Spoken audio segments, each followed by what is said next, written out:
We're going to take you now to Port Moresby, where the US Vice President Mike Pence is speaking. Region leaders of the business community and to all our distinguished guests, it's my honor to join you here at the premier economic forum in the Indo-Pacific, the 2018 APEC CEO Summit. Thank you all for being here.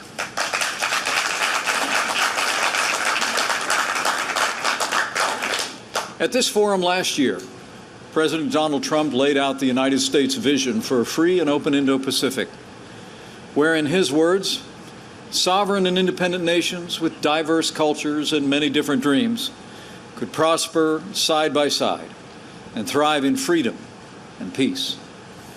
And President Trump personally sent me here today, 1 year later, to report on our progress in achieving that vision. Across the board, we've taken decisive action.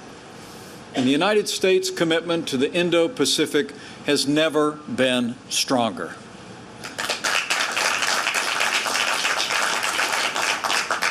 The Indo-Pacific encompasses more than half the Earth's surface and more than half the human family. 2/3 of global trade happens here, and its economic potential and strategic importance are only growing by the day.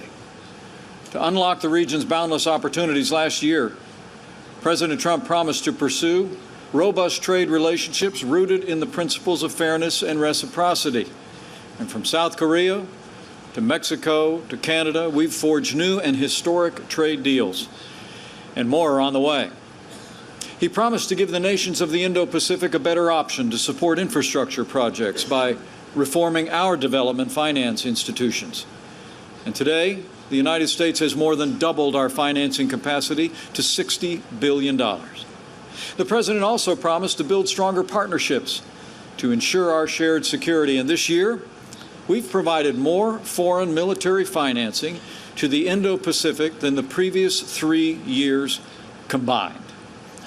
The President promised to confront grave threats to security, and we've stood with our allies and partners in the region to defend their sovereignty, root out terrorists, and bring North Korea to the negotiating table. And last year, at this very forum, President Trump promised to always put America first and get the American economy rolling again. And our actions have led to growth in our country that's benefiting countries all across the Indo-Pacific as well. Under President Trump's leadership, in the United States, we've cut regulations at a record pace. We've unleashed American energy, and we enacted the largest tax cuts and tax reform in American history. The results have been remarkable. 4.5 million new jobs, the lowest unemployment rate in half a century in our country, and more Americans are working today than ever before in American history. We're on track to reach the fastest growth in nearly 15 years, and after 10 years, the United States is once again recognized as the most competitive economy in the world. And American growth, as I said, is driving global prosperity right here in the Indo-Pacific. Over the past 2 years, American businesses have announced more than 1,500 new projects and more than $61 billion in new investments across this region. The United States' total investment in the Indo-Pacific is now more than $1.4 trillion, more than China's, Japan's, and South Korea's combined. And American investment in the Indo-Pacific will only continue to grow. America's renewed economic growth is vital to our vision for the Indo-Pacific, where strong and independent nations grow stronger still, and they grow stronger still together. And that's what America has always sought, going back to our nation's earliest days. Our history in the Indo-Pacific is a story of trade and commerce, starting more than 2 centuries ago with the Empress of China, a ship that left New York and traveled across the Indian Ocean and into the Pacific, reaching Canton, where it traded American ginseng for Chinese tea and porcelain. Throughout our history, it's been a story of friendship and partnership, of bonds built over time with every nation, east, west, north, and south, including 5 of our most cherished treaty allies. It's a story of strength and a story of sacrifice, of our nation's bravest standing shoulder to shoulder with many of yours to push back the tides of imperialism and communism. From the Coral Sea to the Incheon landing, to countless hills and beaches and jungles between. And it's a story of progress in the Indo-Pacific, of our nation working hand in hand with all of yours to uplift our citizens and usher in a new era of opportunity for all. Across this region, hundreds of millions of people have climbed out of poverty. Innovation and entrepreneurship have accelerated. Dictatorships have fallen and democracies have risen in their place. And citizens have stood tall to reclaim futures and reassert their independence, from Malaysia to the Maldives. As we gather here at APEC, we're writing the newest chapter, even now, of that progress, and we're guided by our vision. As President Trump described last year, the United States seeks a free Indo-Pacific, where independent nations boldly pursue their own interests, respecting their neighbors as equals, where societies, beliefs, and traditions flourish side by side, where individuals exercise their God-given liberties to pursue their dreams and chart their destinies. The United States also seeks an open Indo-Pacific, where commerce and culture flow freely, where the seas and the skies are accessible to all with peaceful aims, where disputes are resolved without conflict or coercion, where nations trade with one another, gathering as much as they give, and where we embrace a future of endless possibility for all who call this region home. This vision, I know, is shared by the vast majority of nations in the Indo-Pacific. It excludes no nation. And from the western shores of Latin America to the furthest reaches of the Indian Ocean, the United States has extended a hand in a spirit of friendship and partnership, seeking collaboration, not control. In all that we do, we're working tirelessly to advance our shared prosperity, strengthen our shared security, and uphold our shared principles. Trade, of course, is central to our interests in the region. And as the President said last year, the United States will, in his words, make bilateral trade agreements with any Indo-Pacific nation that wants to be our partner and that will abide by principles of fair and reciprocal trade. Beyond the deals that I've already mentioned, the United States will soon enter negotiations on a trade agreement with the world's third largest economy in Japan. I'm also pleased to report that America is already in discussions for another trade deal with yet another APEC member, and we're just getting started on that. And while we've been forging new trade deals, we've also stood up to countries that use unfair trade practices. Just look at the stand that President Trump has taken on our trading relationship with China. As the President said just a few hours ago in the Oval Office, we have great respect for President Xi and great respect for China. But in the President's words, China's taken advantage of the United States for many, many years, and those days are over. As the President's added, China has tremendous barriers. They have tremendous tariffs, and as we all know, their country engages in quotas, forced technology transfers, intellectual property theft, industrial subsidies on an unprecedented scale. Such actions have actually contributed to a $375 billion good trades deficit with the United States last year alone. But as the President said today, that's all changed now. We've taken decisive action to address our trade imbalance with China. We've put tariffs on $250 billion in Chinese goods, and we could more than double that number. But we hope for better. The United States, though, will not change course until China changes its ways.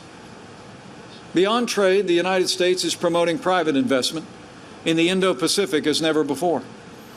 As we stand here today, American companies are hiring and training your workers, holding themselves to the highest standards. They don't serve a distant capital. They bring benefits directly to your country. And you need look no further than Papua New Guinea for proof of the critical importance and benefits of American investment. Take one example. ExxonMobil has already invested more than $19 billion in this nation, building more than 450 miles of pipeline,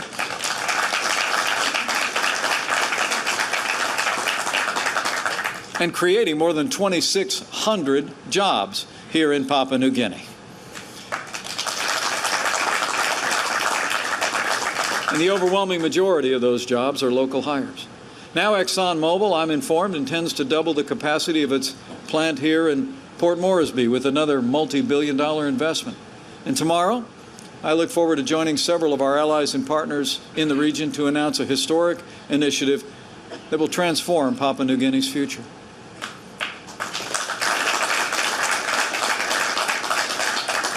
But American investment is not just growing here, it's surging all across the Indo-Pacific. Our companies are constructing power plants in Bangladesh and expanding digital connectivity in Nepal. They're building solar panels in Vietnam and innovation centers in Singapore, shaping energy infrastructure in Peru and expanding healthcare services in Chile. And they're installing and maintaining underwater cables to connect many nations in the South Pacific to the United States and the wider world. And America is taking action to spur greater investment in digital connectivity, especially. This week, we created the U.S.-ASEAN Smart Cities Partnership to strengthen the cyber economy of Southeast Asia and bring American business expertise to bear on the region's digital needs. As we pursue similar projects in the days ahead, I can assure you we will continue to hold fast to our conviction that a free and open Indo-Pacific also deserves a free and open internet.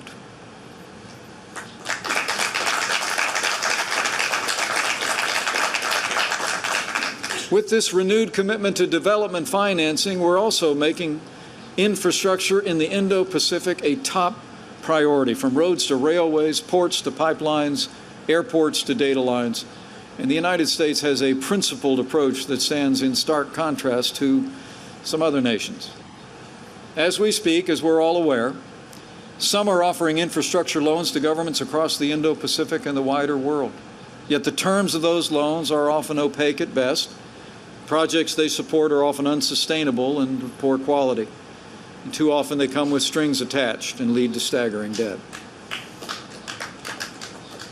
Not long after our War of Independence, my nation's first president, George Washington, warned of the dangers that could undermine all that we had achieved: debt and foreign interference. And so today, let me say with great respect to all the nations across this wider region and the world, do not accept foreign debt that could compromise your sovereignty. Protect your interests, preserve your independence, and just like America, always put your country first.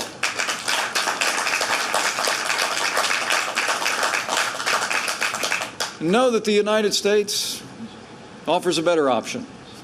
We don't drown our partners in sea of debt. We don't coerce or compromise your independence. The United States deals openly, fairly.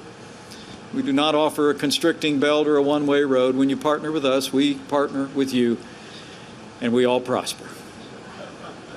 While our ongoing investment in prosperity across this region has been immense, the United States has also continued to stand with like-minded nations to ensure security and peace across the Indo-Pacific.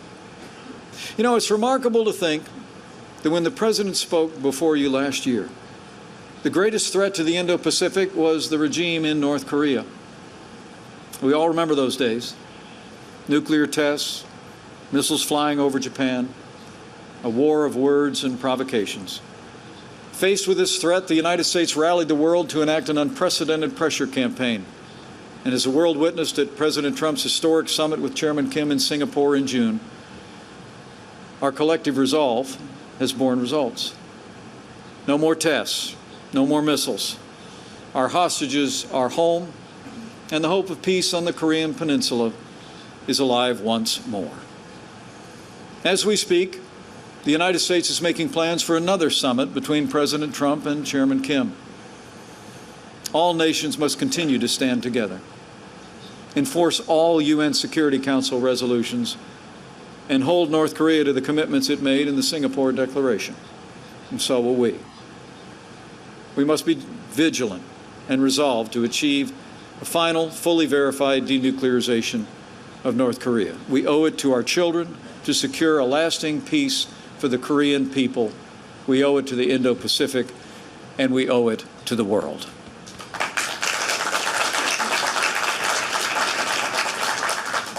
And as President Trump made clear last year, the United States will also remain vigilant against other threats facing this region. criminal cartels, drug smugglers, human traffickers, and cyber criminals. To that end, we'll continue to expand our military, intelligence, and law enforcement collaboration across the region. We'll continue to work with our allies and partners to defeat the menace of extremism. After ISIS-inspired terrorists went on a rampage in the Philippines last year, the United States stood with our ally to liberate Marawi City. We will never allow radical Islamic terrorists to establish a foothold in the Indo-Pacific. We will continue to stand with our allies as well and our partners to protect our borders on land and sea and in the digital domain. This week, it was my privilege to announce a new partnership between the United States and Singapore to bolster digital defenses for the 10 nations of ASEAN. We're also forging new and renewed security partnerships, as shown by our recent trilateral naval exercises with India and Japan. And today, it's my privilege to announce that the United States will partner with Papua New Guinea and Australia on their joint initiative at Lombram Naval Base on Manus Island.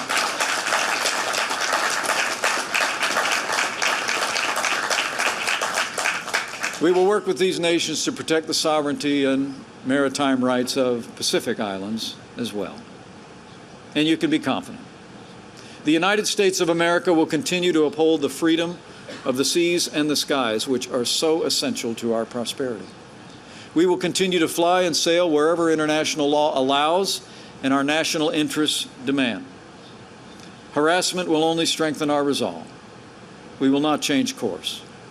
And we will continue to support efforts within ASEAN to adopt a meaningful and binding code of conduct that respects the rights of all nations, including the freedom of navigation in the South China Sea.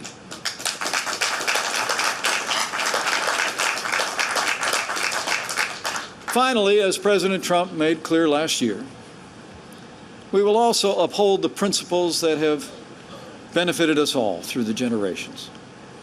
The United States is working as we speak to promote civil society, the rule of law, and transparent and accountable government across the region. These are the building blocks of progress, and they are the bulwarks of independence. Today, it's also my privilege to announce our new Indo-Pacific Transparency Initiative. In conjunction with more than $400 million in American funding, this program will help empower the region's citizens, combat corruption, and strengthen sovereignty, and it is our honor to initiate this program.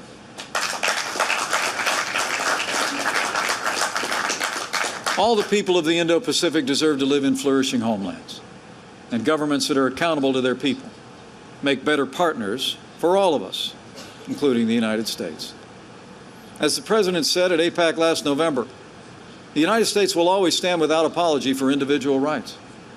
Since the American founding, our nation has embraced the principle that all are created equal and endowed by our Creator with certain inalienable rights. Americans believe in the freedom of speech, private property, and the freedom of religion, and we will continue to support those who aspire to these freedoms across the Indo-Pacific and the world. We do this because it's just.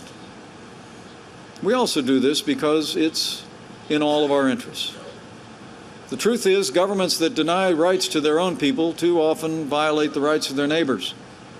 Authoritarianism and aggression have no place in the Indo-Pacific.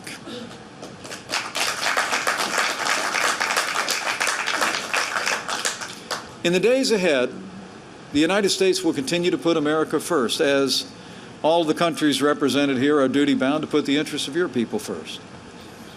But I hope by my remarks today and the President's leadership in the last year that it's clear that America first does not mean America alone.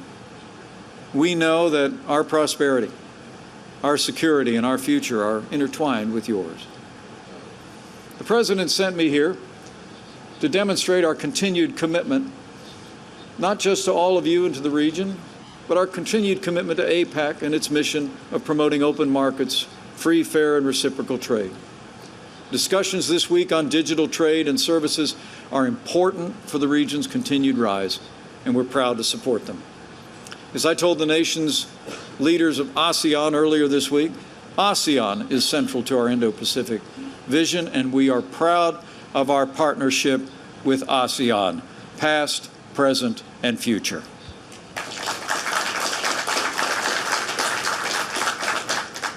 The United States is drawing closer to our allies every day. We're working with Japan to invest $10 billion in the region's energy infrastructure. And we're now partnering with Japan and Australia to support a vast array of private development projects across the Indo-Pacific. As the world's oldest democracy, the United States also feels a particular kinship with the world's largest democracy, India. And our strategic partnership with India is a key component of our vision. As we speak, we're increasing our security collaboration with our major defense partner. We're strengthening our trade relationship with India and promoting our shared values across the wider region. We've proven our commitment to the Pacific Islands as never before by investing in infrastructure, cooperating on fisheries, and signing new maritime treaties. Even the smallest nations are equal stakeholders in a free and open Indo-Pacific, and we are proud to stand and partner with all of them.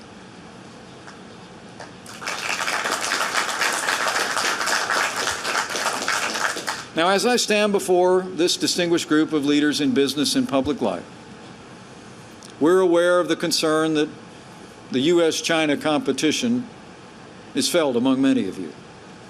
There's a concern that the competition will hurt the region economically, or that South China Sea developments will increase military tension. So let me be clear. The United States of America seeks a better relationship with China based on fairness, reciprocity, and respect for sovereignty. The difficulties that the United States and other nations face with Beijing have been well documented by our administration. China knows where we stand.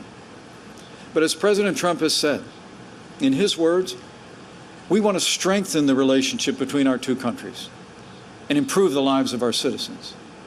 And as the President prepares to meet with President Xi at the G20 summit in Argentina, we believe that progress could be made.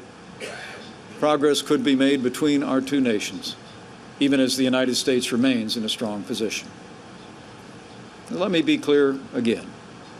China has an honored place in our vision of a free and open Indo-Pacific if it chooses to respect its neighbors' sovereignty, embrace free, fair, and reciprocal trade, uphold human rights and freedom. The American people want nothing more. The Chinese people in the entire Indo-Pacific deserve nothing less. Today, as in ages past, the United States has offered our hand to the Indo-Pacific in partnership. Our commitment is steadfast and enduring. Our intentions are proved by more than 2 centuries of goodwill. And our past is but a prelude to the future that we will write together in cooperation and competition as honest partners and faithful friends. As an Indo-Pacific nation, the United States is proud to be a part of this great story and will continue to write new chapters with resolve and with faith. Faith in the people who call this vast expanse home and the boundless capacity of every individual to achieve their dreams. Faith in our most cherished principles and the vision that we share for this region of the world. And lastly, I believe that we go with faith that as we labor for a free and open Indo-Pacific, we do not work alone. Not far from here, in the Parliament of Papua New Guinea, I am told, sits one of this country's national treasures, a King James Bible more than 400 years old.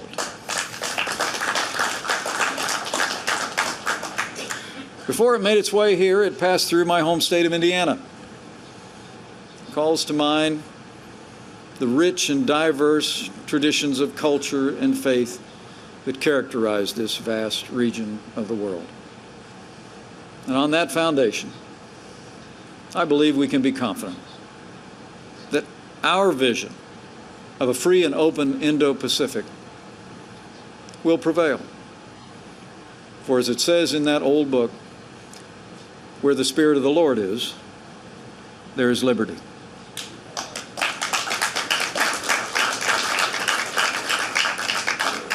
So thank you all for the honor of addressing you today and for participating in this important gathering. We will forge a future better and brighter than anything we could ask or imagine. We will forge a future where nations large and small can prosper and thrive across the Indo-Pacific. And I believe with all my heart, we will forge that future together. So on behalf of President Trump and the American people, thank you for your presence here today. God bless all the nations and the people of the Indo-Pacific, and God bless the United States of America.